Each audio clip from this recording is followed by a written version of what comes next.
Bonjour à tous et bonjour à toutes. Nous nous retrouvons pour méditer la parole de Dieu ici à l'Église M et aujourd'hui un verset du chapitre 8 de l'Évangile de Jean au verset 32.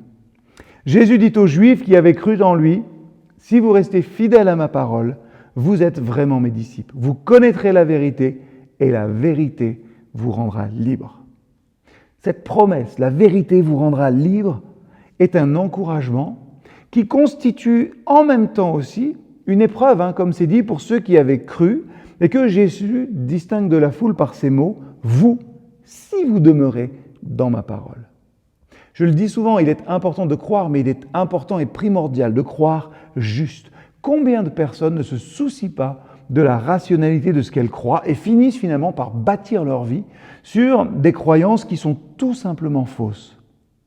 Demeurer dans la parole de Dieu. Voilà ce qui nous est dit aujourd'hui dans ce texte. Et qu'est-ce que ça implique ? Ça implique de la pratiquer dans une obéissance persévérante et en vivre par l'intelligence, par la conscience, par le cœur. On demeure dans la parole de Dieu finalement comme nous demeurons dans l'air que l'on respire. C'est automatique, on n'y pense même plus. Un peu plus loin, Jésus dira « Que mes paroles demeurent en vous ». Jean 15, verset 7. L'idée est la même. Si telle est votre attitude, si cette parole de Dieu que vous méditez en ce moment demeure en vous, alors vous êtes véritablement des disciples. Vous l'êtes et vous le resterez. Vous n'aurez pas reçu simplement une impression passagère de la parole que vous venez d'entendre, mais elle demeure en vous. La vérité qui est le contenu de la parole, cette vérité qui est la parfaite révélation de l'essence de Dieu qui est amour, cette vérité que Christ est lui-même et qui est en lui le rayonnement de la vérité de Dieu, de sa sainteté, cette vérité vous rendra libre, dit le texte. Libre de quoi ? Libre de toute servitude morale, libre du péché, de la corruption. Elle vous rendra libre en vous ramenant à Dieu, qui est votre destination. Un être n'est libre en effet que lorsqu'il peut se développer conformément à la nature que Dieu lui a donnée et atteindre ainsi son but dans l'existence.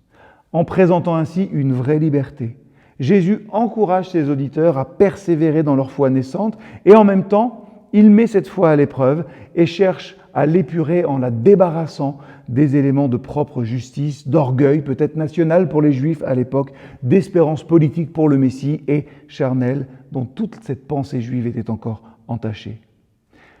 Si nous voulons rester en phase avec la vérité de Dieu, nous devons faire de notre relation avec lui une priorité.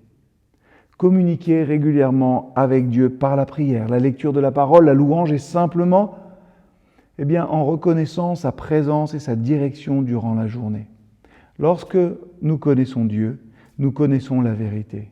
Vivre dans la vérité nous apportera la paix, la liberté et la joie dans nos vies. Je prie pour vous aujourd'hui. Seigneur, je ne veux pas non plus être limité par mes pensées ou ce que je crois moi être vrai. C'est toi qui es la source de la vérité. Alors, Seigneur, encourage-nous à passer du temps à parler avec toi et conduis-nous dans ta vérité. Amen.